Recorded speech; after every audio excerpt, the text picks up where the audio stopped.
Hello friends, welcome to my YouTube channel. જો તમે મારી ચેનલ પર નવા હોય તો ચેનલને સબસ્ક્રાઈબ કરવાનું ભૂલતા નહીં। તો આજે આપણે બનાવીશું એકદમ ટેસ્ટી અને ચટાકેદાર એવી સ્વીટકોર્નની ટિક્કીની રેસીપી, જે ખાવામાં એકદમ ટેસ્ટી લાગે છે। તો સ્વીટકોર્ન ટિક્કી બનાવવા માટે સૌપ્રથમ મેં અહીંયા સ્વીટકોર્નના દાણા કાઢીને લઈ લીધા છે અને સાથે સાથે થોડા વટાણા પણ લઈ લીધા છે। અહીંયા વટાણા બિલકુલ ઓપ્શનલ છે, પરંતુ સિઝન હોવાથી મેં અહીંયા એડ કર્યા છે। ત્યારબાદ 2 બટેકાને પણ છાલ ઉતારીને કટ કરીને લઈ લઈશું। હવે એક તપેલીમાં પાણી ગરમ થવા માટે મૂકીશું, તેમાં થોડું મીઠું એડ કરીશું અને મીઠાને સારી રીતે ઓગાળી લેવાનું છે। અહીંયા મીઠું ઓગળી જાય ત્યારબાદ આપણે તેમાં જે બટેટા કટ કરીને રાખ્યા હતા તેને એડ કરી દઈશું। બટેટાને તમે કુકરમાં પણ બાફી શકો છો, પરંતુ અહીંયા બધી જ વસ્તુને એકસાથે બાફી લઉં છું। બટેટાને બફાતા થોડો વધારે ટાઈમ લાગે છે, તેથી મેં બટેટાને પહેલાં એડ કર્યા છે। લગભગ 3 થી 4 મિનિટ થઈ ગઈ છે અને બટેટા થોડા સોફ્ટ થઈ ગયા છે। તો ત્યારબાદ આપણે તેમાં સ્વીટકોર્ન મકાઈના દાણા અને વટાણાને પણ એડ કરી દઈશું, કારણ કે સ્વીટકોર્ન અને વટાણાને બફાતા ટાઈમ નથી લાગતો। ત્યારબાદ આપણે બધી જ વસ્તુને સારી રીતે મિક્સ થવા દેવાની છે અને તેને સારી રીતે બફાવા દઈશું। 5 થી 7 મિનિટ થઈ ગઈ છે, તો તમે જોઈ શકો છો બધી જ વસ્તુ સારી રીતે બફાઈ ગઈ છે। હું અહીંયા ચેક કરીને બતાવું તો તમે જોઈ શકો છો સ્વીટકોર્નનો દાણો પણ સારી રીતે મેશ થઈ જાય છે, વટાણા પણ એકદમ સરસ બફાઈ ગયા છે અને બટેકા પણ એકદમ સરસ રીતે બફાઈ જશે। તો આપણે બધી જ વસ્તુમાંથી પાણી કાઢી લઈશું અને તેને આ રીતના કાણાવાળા વાસણમાં લઈ લઈશું। મેં આગળ પણ જણાવ્યું તેમ તમે આ બધી જ વસ્તુને કુકરમાં પણ બાફી શકો છો। હવે આપણે બટેટા, વટાણા તથા સ્વીટકોર્નને એક વાસણમાં કાઢી લઈશું। ત્યારબાદ તેમાંથી થોડા મકાઈના દાણા તથા વટાણાને અલગ કાઢી લઈશું, જેને આપણે પાછળથી ટિક્કી બનાવતી વખતે ઉપયોગ કરીશું। તો આ દાણા ખાતી વખતે એકદમ સરસ લાગે છે। ત્યારબાદ આપણે તેને મેશની મદદથી સારી રીતે મેશ કરી લેવાનું છે। તમે જો ઈચ્છો તો તેને હાથની મદદથી પણ તેને સારી રીતે મેશ કરી શકો છો, પરંતુ મેં અહીંયા પાઉંભાજી મેશરનો ઉપયોગ કર્યો છે, જેનાથી બધી જ વસ્તુ એકદમ સારી રીતે મેશ થઈ જશે। તો તમે જોઈ શકો છો મેં અહીંયા બધી જ વસ્તુને સારી રીતે મેશ કરીને રેડી કરી લીધી છે। તો આ મિશ્રણ રેડી થઈ જાય ત્યારબાદ આપણે તેમાં બીજી વસ્તુ ઉમેરીશું। તો તેના માટે મેં અહીંયા કટ કરેલું લીલું લસણ લીધું છે, કટ કરેલા લીલા ધાણા, ગાજર, લીલી ડુંગળી તથા કટ કરેલા લીલા મરચાં લીધા છે। તેને આપણે એડ કરી દેવાનું છે। તમે અહીંયા લીલી ડુંગળીની જગ્યાએ સૂકી ડુંગળીનો ઉપયોગ પણ કરી શકો છો અને લીલા લસણની જગ્યાએ સૂકા લસણને પણ પેસ્ટ બનાવીને એડ કરી શકો છો, પરંતુ અત્યારે સિઝન હોવાથી મેં અહીંયા લીલી ડુંગળી તથા લીલા લસણનો ઉપયોગ કર્યો છે। ત્યારબાદ આપણે જે દાણા અલગ કાઢીને રાખ્યા હતા તેને પણ એડ કરી દઈશું। હવે તેમાં મસાલા કરીશું, તો સ્વાદ પ્રમાણે મીઠું એડ કરીશું। આપણે અહીંયા બટેટાને બાફતી વખતે પણ મીઠાનો ઉપયોગ કર્યો છે, તેથી અહીંયા માપસરનો કરીશું। 1 ચમચી જેટલું ધાણા જીરું પાવડર અને અડધી ચમચી જેટલું લાલ મરચું પાવડર એડ કરીશું। પિંચ જેટલી હળદર એડ કરીશું। અહીંયા લાલ મરચાંનો ઉપયોગ તમે તમારા ટેસ્ટ પ્રમાણે વધારે કે ઓછો કરી શકો છો। અડધી ચમચી જેટલો ચાટ મસાલો એડ કરીશું અને થોડા અમથા ચીલી ફ્લેક્સ એડ કરીશું। ચીલી ફ્લેક્સ બિલકુલ ઓપ્શનલ છે। ત્યારબાદ આપણે તેમાં કોર્નફ્લોર એડ કરવાનો છે। તો આ રીતના કોર્નફ્લોરનું પેકેટ કોઈ પણ કરિયાણાવાળીની દુકાને તમને ઇઝીલી મળી રહેશે। તો હું આ મિશ્રણમાં લગભગ 1.5 વાટકી જેટલો કોર્નફ્લોર એડ કરું છું।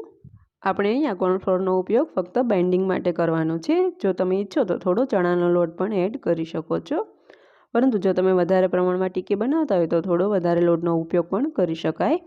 આપણે આમાં સેજ પણ પાણીનો ઉપયોગ નહીં કરીએ, કેમ કે બાફેલા બટેટાના મોઈશ્ચરથી જ આપણો લોટ સારી રીતે બંધાઈને તૈયાર થઈ જશે।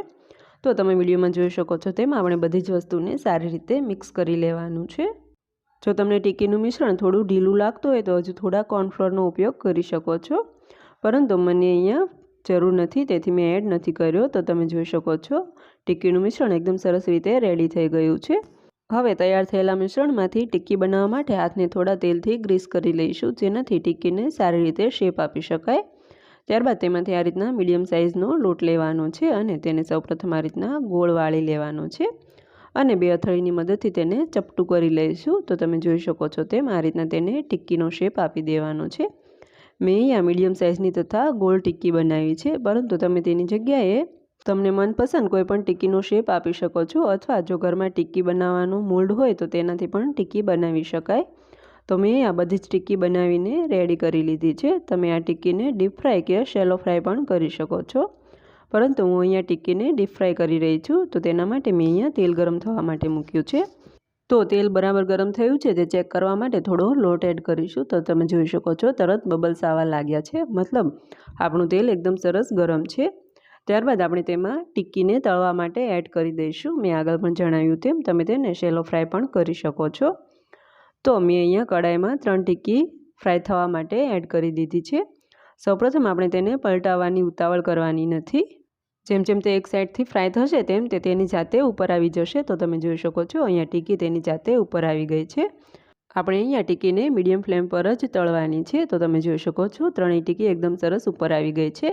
તો તેને સાઈડમાં કરીને આપણે બીજી એક ટિક્કી પણ ફ્રાય થવા માટે એડ કરી દઈશું અને ચમચીની મદદથી આપણે તેને બંને બાજુ સારી રીતે પલટાવી લેવાની છે.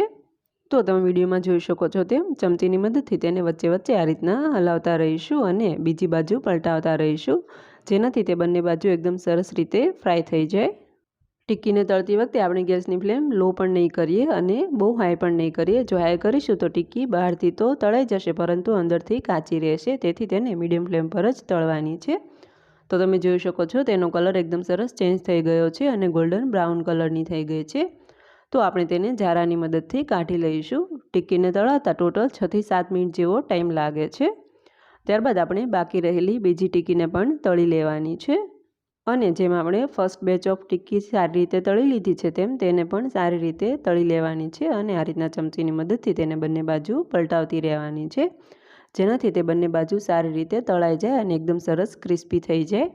તો અહીંયા બીજી બાકીની ટિક્કી પણ તળાઈને સારી રીતે તૈયાર થઈ ગઈ છે. તો તેને પણ બહાર કાઢી લઈશું.